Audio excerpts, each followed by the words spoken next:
A 7-year-old girl was thrown out of her house by her stepmother right after her father's funeral. Her little suitcase burst open on the wet driveway, drawings and clothes scattering in the rain. Her black dress clung to her legs. Her hands trembled as she knelt, pleading, "Please, don't make me go." The woman at the door only smirked, slammed it shut, and turned away. The neighbors watched in silence, until a millionaire in a gray coat stepped through the gate, lifted the soaked suitcase, and said one line that silenced everyone. Before we dive into this story, let us know in the comment section where you're watching from. And if this story speaks to you, don't forget to like, share, and subscribe. A week earlier, the Morgan mansion had been filled with flowers and whispers of sympathy. The funeral had drawn the city's most powerful names: bankers, investors, old friends from Boston's elite. But none of it mattered to the little girl standing beside the coffin. Lily Morgan clutched a silver pocket watch in her hands, the one her father had given her on her 7th birthday. She didn't cry anymore. Her tears had run dry after 3 sleepless nights. Cassandra Morgan, her stepmother, wore black from head to toe, her veil falling perfectly across her pale face. She had practiced sorrow the way others practiced piano. Each sob was delicate, measured, and for the crowd. Every time someone offered condolences, she tilted her head, accepted with grace, and whispered, "He was my whole world." But when she turned away, her eyes were dry and calculating. Standing near the back, Ethan Price watched quietly. He had been Thomas Morgan's business partner for years, and more than that, a close friend. He'd arrived too late to see Thomas before the end, something that gnawed at his chest like a slow burn. Thomas had been the steady one, the dreamer with both feet on the ground, the man who had lifted Ethan from nothing and called him brother. Now that brother was gone, and what remained felt wrong. Ethan's gaze moved to the little girl by the coffin. Lily's hair was tied neatly with a black ribbon, her small shoulders trembling under the heavy dress. A priest murmured prayers, but Lily's eyes were locked on her father's photograph. A smiling man with kind eyes and a hand resting protectively on her shoulder. When the service ended, guests began to leave, murmuring condolences. Cassandra stood near the door, shaking hands and thanking everyone for their kindness in such a difficult time. Lily lingered, unwilling to walk away. Ethan approached her gently. "Hey," he said softly, lowering his voice. "Do you remember me?" She looked up with tired eyes. "You were Daddy's friend." "That's right," he said, kneeling beside her. "He talked about you every day at the office. He said you were braver than anyone he knew." Lily's lips trembled into the faintest smile. "Daddy said that." Ethan nodded. "Every time you drew him something, he'd hang it on the board behind his desk." Her gaze dropped to the floor. "He said he'd come home early that night, but he didn't." Ethan felt a knot tighten in his chest. He wanted to, more than anything. Before he could say more, Cassandra's voice cut through the air like a blade. "Lily!" she snapped, her smile tightening for the crowd. "Come here, please, now." The girl flinched, whispered, "I have to go," and hurried to her side. Cassandra placed a hand on her shoulder, not gently, and turned toward Ethan. "Thank you for coming, Mr. Price. It's been overwhelming." Ethan studied her face, polished, perfect, and hollow. "Thomas was a good man," he said. "I'll check in to make sure everything's settled with the trust." Cassandra's smile didn't reach her eyes. "That won't be necessary. I'll handle everything personally." She turned away before he could answer. The conversation ended like a door slammed shut. That night, as the city lights flickered across the mansion's windows, Lily lay awake in her room, staring at the ceiling. The house felt different now. Colder, quieter, too large. The hallway light was off, Her father's study, once filled with warmth and jazz records, was locked. She could still hear Cassandra's voice downstairs, speaking on the phone.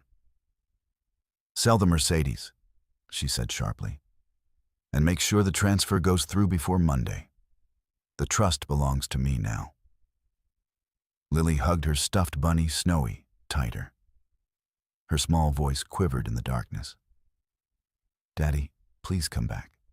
I don't like it here anymore." The next morning, Cassandra appeared at breakfast in a silk robe and sunglasses. The long table that had once held 3 plates now had only 1. Lily stood by the doorway, barefoot, uncertain whether she was allowed to sit.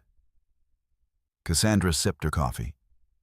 "Don't just stand there. Say good morning." "Good morning," Lily whispered. Louder. "Good morning, ma'am." Cassandra's lips twitched. "Better. You can have toast after I leave. I don't like being disturbed while I eat." Lily waited until Cassandra finished her breakfast and left the room. Only then did she pick up the crust of bread left on the tray. Mrs. Alvarez, the housekeeper, entered quietly, her kind eyes full of pity. "Eat slowly, sweetheart," she whispered. "You don't want her to hear." "Why doesn't she like me?" Lily asked, crumbs sticking to her fingers. The older woman sighed. "Some people forget how to love when they lose something. But you just keep your heart kind, okay?" Lily nodded, though she didn't really understand. A few days later, the mansion filled with laughter. Cassandra was hosting a dinner party, the first since the funeral. Her friends arrived in glittering dresses, pretending they weren't gossiping. Lily stayed upstairs, tracing drawings with her pencil. She heard glasses clink, music play, and Cassandra's laughter rise above it all. When the smell of roasted lamb reached her room, her stomach twisted painfully. She hadn't eaten since morning. She tiptoed downstairs and peeked into the dining hall. "Cassandra?" she asked quietly. "Can I have a plate, please?" The laughter died instantly. 12 eyes turned to the child in the doorway. Cassandra's smile froze. "Excuse me?" "I'm hungry," Lily said softly. "I just want a little." A sharp silence followed. Then Cassandra rose from her seat, the heels of her shoes echoing against the marble floor. She stopped in front of Lily, bending slightly. "I told you not to interrupt me when I have guests," she said, voice calm but venomous. "I'm sorry," Lily whispered. Without another word, Cassandra took the glass of red wine from the table and poured it across the floor near Lily's feet. "Clean it up," she said coldly. "If you want food, earn it." Lily's hands shook as she grabbed napkins and wiped the floor, her tears mixing with the spilled wine. One of the guests muttered, "Maybe that's too much, Cass." But Cassandra only smiled. She needs to learn manners. That night, Lily sat by her window, drawing quietly. She drew herself standing outside in the rain, holding Snowy. At the edge of the paper, she added a man in a gray coat, standing by a gate. She didn't know why, just that she wanted someone to walk through it. The next morning, Cassandra called her into the study. Stacks of papers lay spread across the desk. "Do you know what this is?" Cassandra asked, tapping one with a pen. Lily shook her head. "It's a signature authorization. When you're older, people will ask for yours. Remember this lesson. Never sign anything you don't understand." She smiled thinly, then pushed the papers aside. "But luckily for me, I understand everything." Lily didn't answer. She stared at the portrait of her father on the wall. Cassandra noticed and turned the frame around. "He's gone. Stop staring at ghosts." That evening, Mrs. Alvarez found Lily feeding a stray cat in the garden. "You shouldn't be out here," she whispered. "If she sees you, there'll be trouble." "I can't sleep," Lily said softly. "Snowy doesn't like the dark." The housekeeper hesitated, then crouched beside her. Your father once told me that if anything ever happened, I should protect you. But I'm afraid I can't do that anymore. She's letting me go." Lily's eyes filled with tears. "You can't leave." Mrs. Alvarez placed something small in Lily's palm. A silver key. "Hide this. It opens the study. Everything your father left for you is in there." She hugged the child tight before walking away, her figure fading into the night. The next morning, Cassandra's voice thundered through the hallway. "Pack your things." Lily froze halfway down the stairs. "Why?" "Because I said so." Cassandra's heels clicked on the marble floor as she descended. "You're going to live somewhere else. You're not my problem anymore." "But Daddy said—" "Daddy's not here," Cassandra snapped. "And neither will you be." She grabbed the suitcase from Lily's hand and yanked it open. "You won't need half of this junk." She flung the child's drawings across the hall, paper fluttering like broken wings. Lily dropped to her knees, scrambling to gather them. "Please, these are mine." "Out!" Cassandra barked, her voice slicing through the air. The door slammed open, rain pouring in. She pushed Lily out onto the steps, suitcase tumbling after her. Lily fell, landing hard on the driveway. The wind howled, rain plastering her hair to her face. Through the blur of water and tears, she saw Cassandra's silhouette framed in the doorway. "Please," Lily begged, "please don't make me go." The woman only smirked. "You never belonged here." The door slammed shut, and that was the moment the headlights appeared, a car slowing at the gate, stopping under the rain. A man stepped out, his gray coat whipping in the wind. He looked at the child kneeling in the mud, the suitcase overturned, the woman in the doorway. Without a word, he walked forward, picked up the suitcase, and met Cassandra's cold gaze. "From this moment on," he said quietly, "she's coming with me." The car door shut with a soft click as Ethan placed Lily's suitcase in the trunk. He glanced back at the mansion once, the rain hammering against the dark windows, the weight of what he was doing settling heavily in his chest. He couldn't remember a time when he'd felt this certain about something. And yet, this certainty gnawed at him with a quiet urgency. As he got into the driver's seat, the heavy silence inside the car felt almost suffocating. Lily sat in the passenger seat, clutching Snowy tightly to her chest. Her eyes were red from crying, her cheeks streaked with rain and salt. Ethan glanced at her as he started the car. "You okay?" Lily didn't answer. She simply nodded, her small fingers tightening around the stuffed bunny. Ethan didn't push her further. He focused on the road ahead, the city lights of Boston growing brighter in the distance, a stark contrast to the somber mood in the car. He had meant to talk to her, to ask her more about what had been happening in the house. But as the rain continued to fall, all he could think about was the little girl beside him, lost, broken, and alone in a world that should have been her safe place. As they passed the exit for the city, Lily spoke, her voice barely audible. "Where are we going?" "To my place," Ethan said softly, glancing at her. "It's not much, but I think you'll be safe there, for now." Lily didn't say anything else. Her face was pressed against the window, her eyes following the raindrops as they raced each other down the glass. The streets of Boston blurred past, each turned deeper into the unknown. Ethan knew that his life, and Lily's, would never be the same after tonight. He'd seen too much, the coldness in Cassandra's eyes, the way she had thrown Lily out with barely a second thought. A motherly figure, sure, but one that had long since abandoned any semblance of love or warmth. It didn't take long to reach the apartment. Ethan's place was in a quiet corner of the city, away from the noise and bustle, tucked into an old building that had been renovated years ago. It wasn't grand, but it was his. He parked the car in the underground garage and got out, walking around to open the passenger door. Lily was still staring blankly out the window, lost in thought.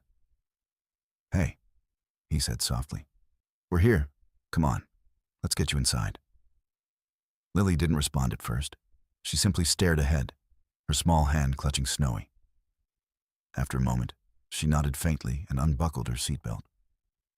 Ethan helped her out of the car, noticing how small she seemed as she walked beside him, head down, shoulders hunched. They entered the building through a narrow hallway, the scent of wood and fresh paint filling the air. Ethan led her to the elevator and pressed the button to his floor. The doors slid closed, and for a brief moment, the quiet was almost unbearable. When they reached his apartment, Ethan held the door open for her. Inside, the space was simple but warm. Soft lighting, a few comfortable chairs, and a bookshelf lined with old novels. There was a small kitchen in the corner, where the faint smell of coffee still lingered from earlier. Lily stood just inside the door, her eyes wide as she took in her new surroundings. It wasn't like the mansion or the cold, dark hallways of her former home. This place felt different. Safer somehow. Ethan set her suitcase down in the hallway. "Make yourself at home," he said, his voice soft. "I'll get you something to eat. You must be hungry." Lily didn't move, still holding Snowy. Ethan watched her for a moment, then gently walked over to her. "I know this is a lot to take in," he said. "I didn't mean to rush you. You can rest. But when you're ready, we'll talk about what happened, okay?" She nodded, barely a whisper of movement. Ethan gave her a soft smile before heading to the kitchen to make something warm. It was a simple gesture, something his mother had always done for him when he was a child, made him a meal, offered comfort when he least expected it. As he cooked, he couldn't shake the feeling that Cassandra's cruelty wasn't just about the inheritance. There was something deeper, something more dangerous lurking beneath the surface. Ethan had always been able to read people, but Cassandra had always kept her cards close. That look in her eyes as she slammed the door in Lily's face was the same one she'd had when she'd first met Thomas. Like she was only pretending to be something she wasn't. Ethan sighed, setting a bowl of soup down in front of Lily when he returned to the living room. She had sat down on the couch, still clutching Snowy, her legs curled up underneath her. "I made you some soup," he said quietly. "It's not much, but it'll warm you up." Lily looked at the bowl, her small hands shaking as she reached for it.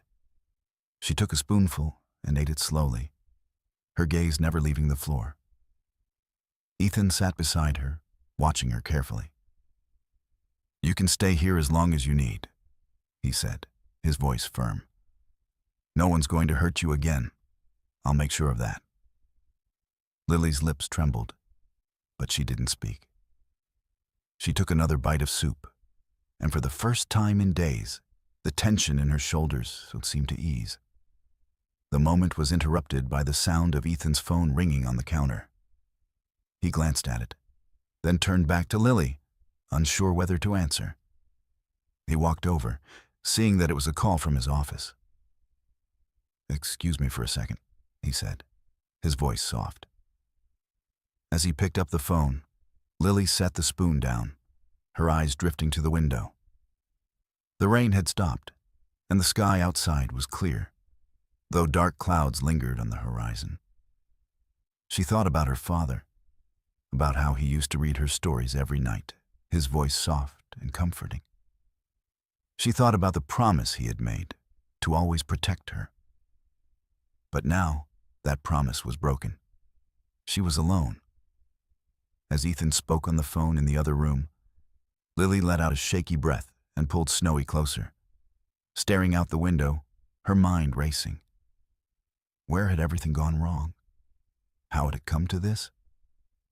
She didn't know the answers, but she knew one thing for sure. She couldn't go back. She couldn't let Cassandra win. The next few days felt like a blur. Lily's life had been turned upside down, and yet, in Ethan's apartment, she found a sense of peace she hadn't known in weeks. He kept things simple: soft blankets, warm meals, and quiet evenings spent reading. Slowly, the walls around her heart began to crack, but only just enough for Ethan to see the pain lurking beneath her stillness. He didn't rush her to talk. She wasn't ready, and he knew it.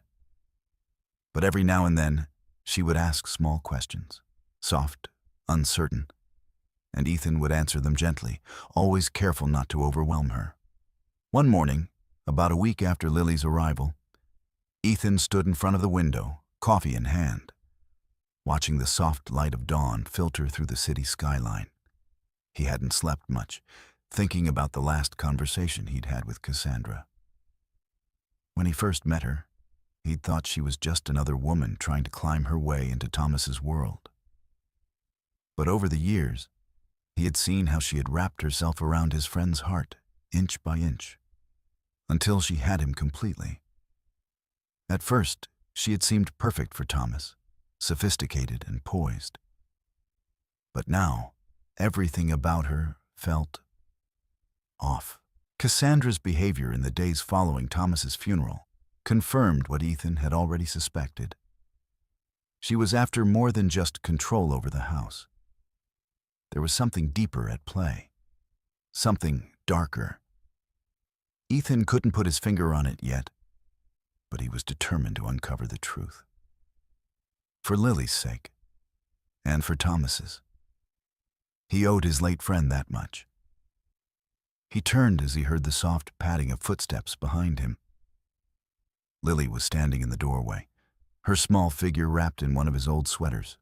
Her eyes were puffy from lack of sleep, but she was trying to put on a brave face. "Good morning," Ethan said softly, offering her a smile. "Good morning," she replied, her voice small. She hadn't been talking much. She still clung to Snowy, her silent comfort in this world that felt far too big. But this morning, something was different. She had brushed her hair, and her small hands weren't shaking as much as they had the first day she arrived.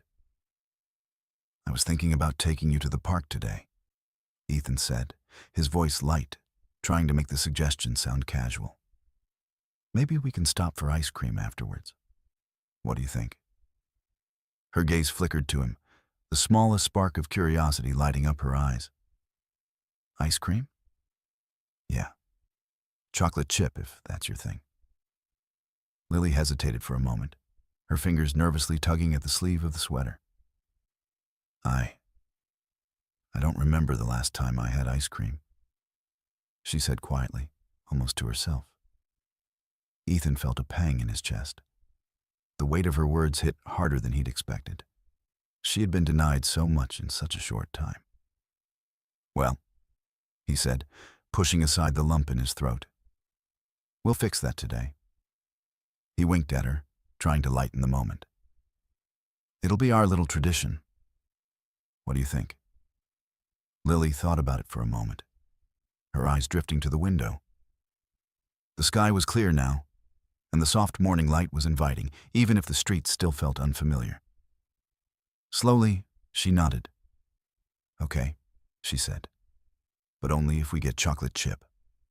"Deal," Ethan said with a smile. After a simple breakfast, they headed out into the city. The crisp air felt good on Lily's skin, and Ethan noticed how she walked a little taller now. It was small, but it was something. She was beginning to trust him, even if she wasn't fully ready to let go of the weight she carried. They made their way to a nearby park, where children ran and played, their laughter filling the air. For a moment, Lily seemed to forget the sadness that had been haunting her.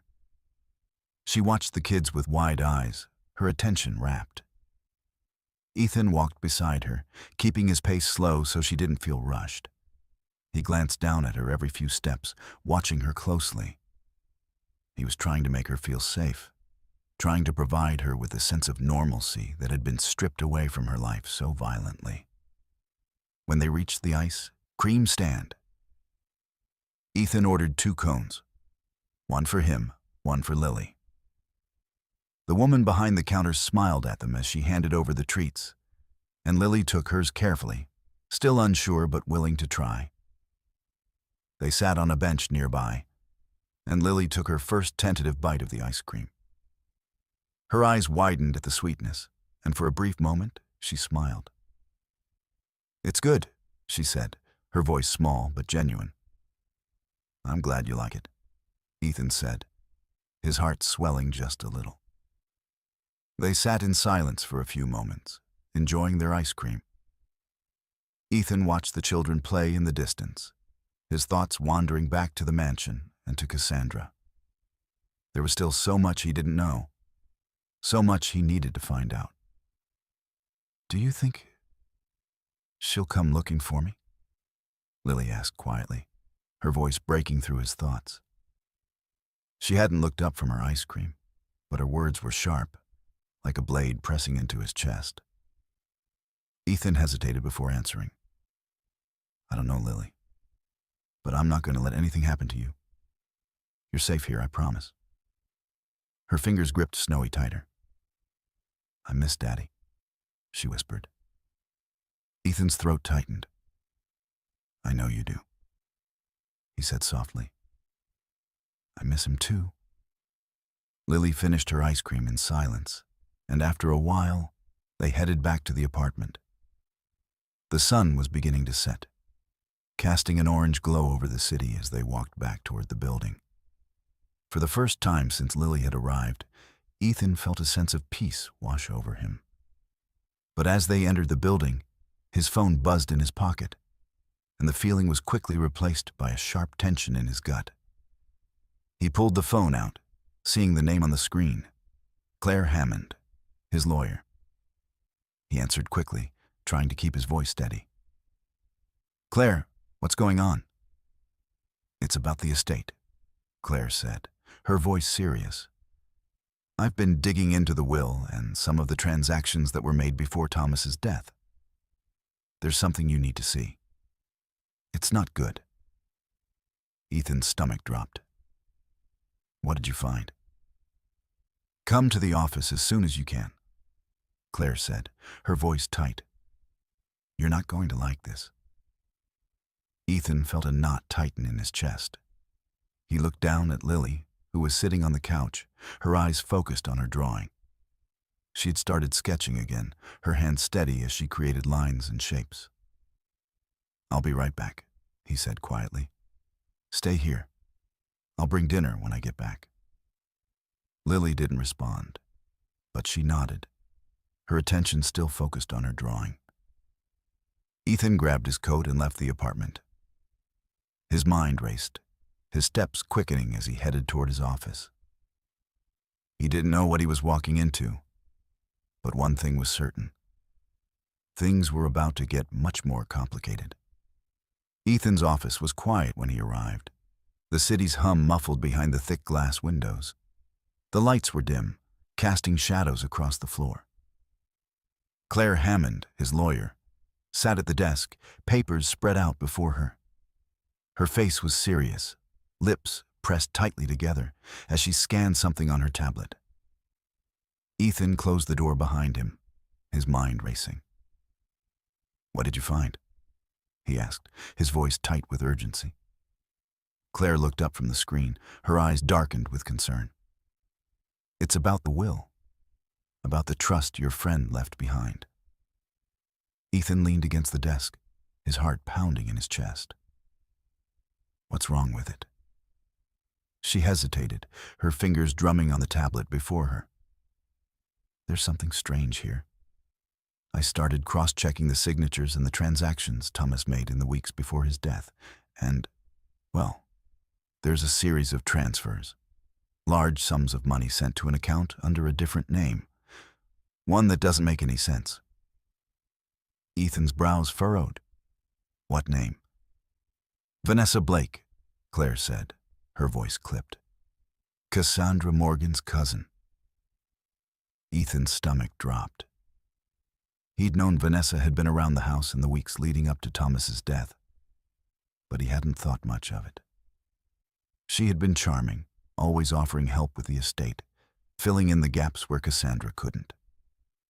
But now, with Claire's words hanging in the air, Ethan realized just how far the web of manipulation had stretched. "Vanessa?" Ethan repeated, his voice low with disbelief. Why would Thomas send money to her? Claire clicked a few buttons on the tablet, pulling up the transaction history. It's not just one transfer, Ethan. It's multiple payments over several months, large sums of money, all marked for personal expenses. The last one was only 2 weeks before Thomas died. Ethan felt a cold pit form in his stomach. You think Cassandra was behind this? Claire nodded slowly, her eyes narrowing. I think it's more than just Cassandra. The timing doesn't add up. These transfers weren't casual. They were meant to conceal something. Ethan leaned back in the chair, rubbing his temples. So, what does this mean for Lily? Claire's eyes softened. It means someone's been siphoning money from the trust, and they've been doing it for a while. The only reason they would do that is if they were preparing for something big, something that would give them full control of everything, including Lily. Ethan stood up quickly, his fists clenched at his sides. I can't believe this. They've been planning this from the beginning. Cassandra didn't just want the estate, she wanted Lily. There's more, Claire continued. I've also looked into Vanessa Blake's background.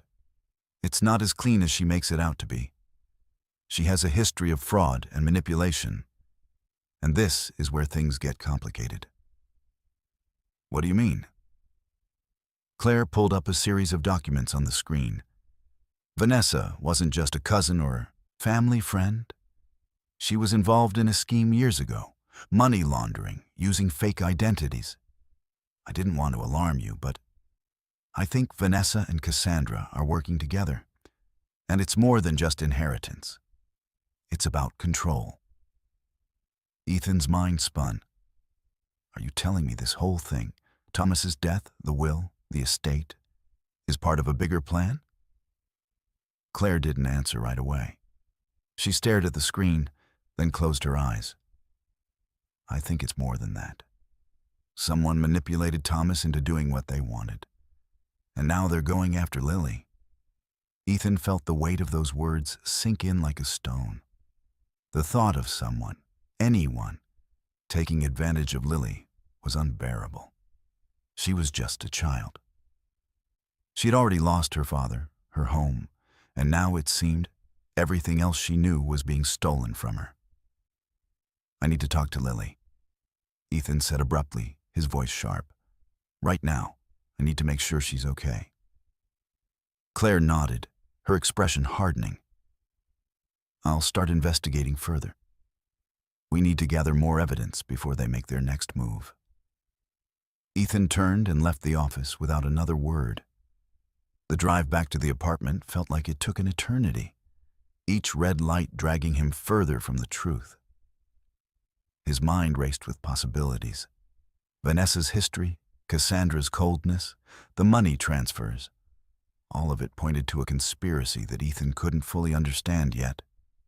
But one thing was clear. The danger wasn't over.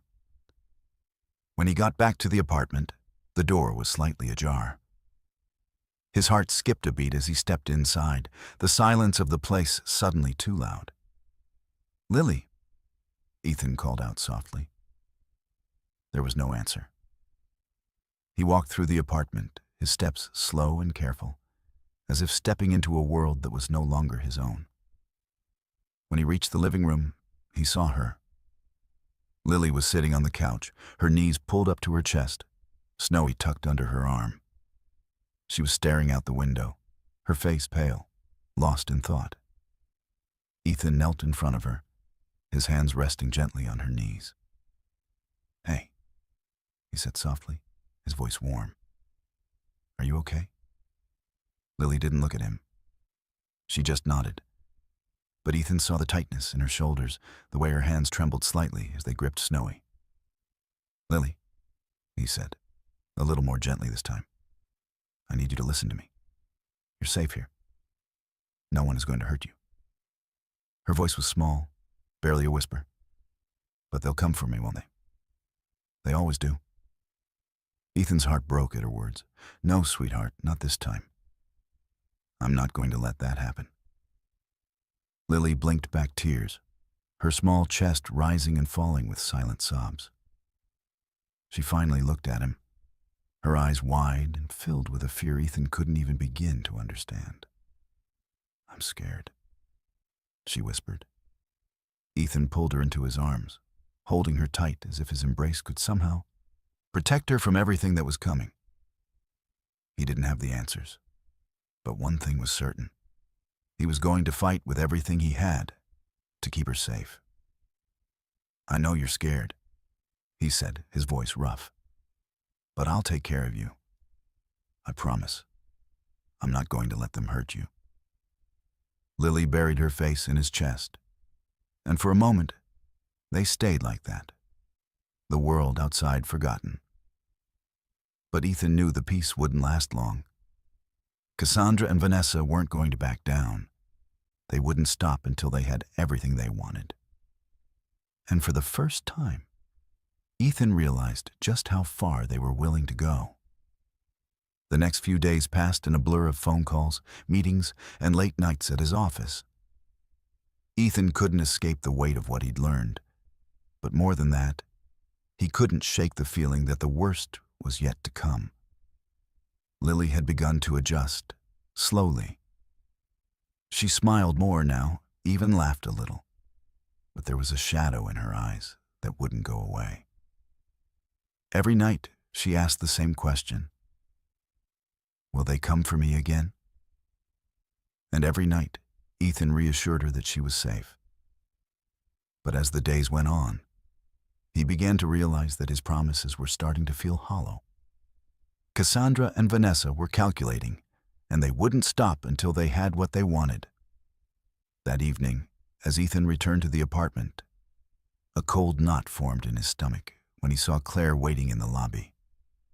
Her face was tight with worry, and she didn't wait for him to say anything before speaking. "We have a problem," she said, her voice low. "I've been digging deeper into Vanessa and Cassandra. I think they've moved up their timeline." Ethan's heart raced. "What do you mean?"